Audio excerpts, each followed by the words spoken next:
ஒரு ஊரில் தச்சர் ஒருவர் வாழ்ந்து வந்தார். அந்த ஊரில் இருக்கின்ற எல்லா விவசாயிகளுக்கும் வேண்டிய விவசாய கருவிகளை செஞ்சு கொடுத்தாரு. அவருக்கு நல்ல வருமானம் கிடைச்சது.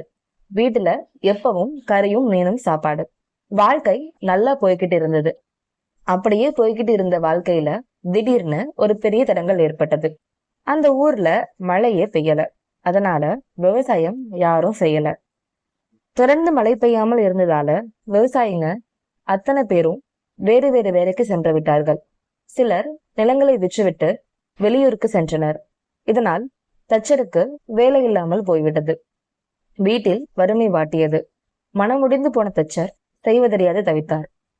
அவரது முக வாட்டத்தை கண்ட அவரது மனைவி அவரை பார்த்து, ஏங்க, கவலைப்படாதீங்க, இப்படியே வா காலம் போயிரும், நாம மட்டுமா கஷ்டப்படுறோம், எல்லாரும் தானே கஷ்டப்படுறாங்க, இந்த வேலை இல்லைன்னா என்ன, வேற வேலையை பார்ப்போம்னு சொன்னான். அதை கேட்ட தச்சன், நீ சொல்றது சரிதான், ஆனா நான் எந்த வேலையை செய்ய முடியும், நீயே சொல்லு என்றான். அதற்கு அவன் மனைவி, இங்க பாருங்க, பக்கத்துல இருக்க காட்டுக்குள்ளார போய் பட்டு போன மரங்களை வெட்டி அந்த விறக கொண்டு வந்து நகரத்துல வித்தா நிறைய பணம் கிடைக்கும், நம்மளோட கஷ்டமும் போயிடும்ல, நாளையில இருந்து அந்த வேலையை செய்யுங்க அப்படின்னு சொன்னான். மனைவி சொல்றதுல நியாயம் இருக்கிறத உணர்ந்த அந்த தச்சன் மறுநாள் ஒரு கோடாரியை எடுத்துக்கொண்டு விறகு வெட்டி எடுத்துக்கிட்டு வந்து பக்கத்துல இருக்கிற நகரத்துல கொண்டு போய் வித்துட்டு வந்தான். வீட்டுல கொஞ்சம் வறுமை போச்சுது.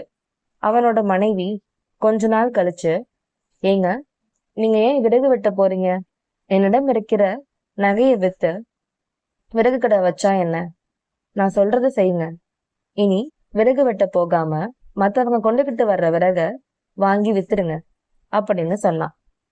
அதுவும் சரிதான் என்று நினைத்த தச்சன் மனைவி சொன்னதை கேட்டு அதுபடி விறகு கடை வச்சான். கடையில நல்லா வியாபாரம் போச்சு.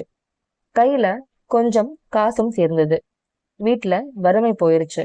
மறுபடியும் வீட்டுல நல்ல சாப்பாடு, நல்ல துணிமணி கட்ட தொடங்கினாங்க.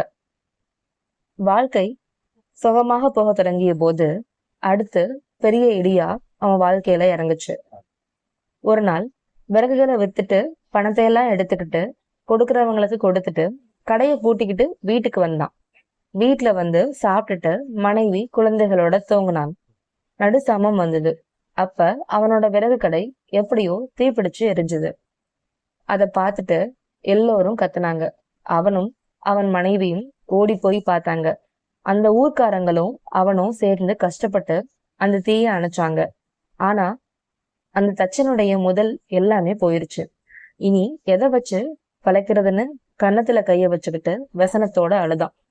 அதை பார்த்த அவனோட மனைவி அவன் அருகில் வந்து, ஏங்க இப்ப அலறீங்க, எதுக்கு கண்ணீர் விடணும், நீங்க ஒன்னும் கவலைப்பட வேண்டாம், என்ன விறகு எல்லாம் எரிஞ்சு கரியா போயிருச்சு, நீங்க தானே வருத்தப்படுறீங்க, கவலைய விடுங்க, நாளையில இருந்து எரிஞ்சு போன விறகோட கரியெல்லாம் எடுத்து குவிச்சு வச்சு அடுப்பு கறி வியாபாரம் பாருங்க, விறகை விட நிறைய பணம் கிடைக்கும், கவலைப்படாம எழுந்து வாங்க அப்படின்னு சொன்னாள். அதை கேட்ட தச்சன், அட ஆமா, நல்ல யோசனையால இருக்கு, எதுக்கு நாம கவலைப்படணும், எல்லாம் நன்மைக்குத்தான் என்று நினைத்து மனைவி சொன்னதை போல மறுநாள்ல இருந்து அடுப்பு கறி வியாபாரம் பண்ணினான். அவனோட முதல் எல்லாம் திரும்பவும் அவனுக்கு கிடைச்சது. மறுபடியும் விறகு கடை வச்சான். வியாபாரம் நல்லா பெருகுச்சு. மனைவி மக்களோட சுகமா வாழ்ந்தான். எல்லாம் மனைவி அமைகிற இடத்துலதான் ஒருவனோட வாழ்க்கையே அமையுது. மனைவி நல்லவளா அமைஞ்சிட்டா வாழ்க்கையில துன்பங்கிறது வராதுன்னு இந்த கதை உணர்த்துகிறது.